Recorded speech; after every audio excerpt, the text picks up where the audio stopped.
دعا کی درخواست کرنا چاہتا ہوں کہ میری فیملی کے لیے دعا کریں اور میرے ملک کے لیے دعا کریں، کیونکہ ابھی ہمارے ملک سے پٹرول نکلا ہے، اور پٹرول نکلنے کا مطلب یہ ہے کہ وہاں پر آج تو پٹرول نکلا ہے، گیس بھی نکلی ہے، لیکن کل کو وہاں پر نقصان یہ ہوگا کہ ہم اس میں پڑ کے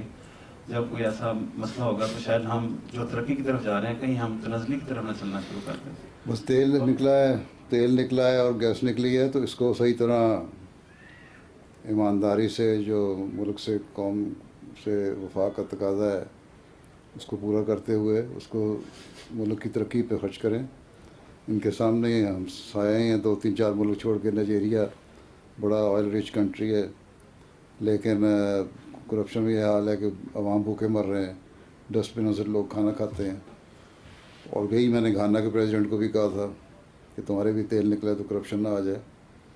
تو سب سے بڑی بات یہی ہے کہ جب دولت ملتی ہے، اللہ تعالیٰ فضل فرماتا ہے، تو اس کا صحیح استعمال بھی ہونا چاہیے، اور ملک اور قوم کی خدمت کے لیے استعمال ہونا چاہیے۔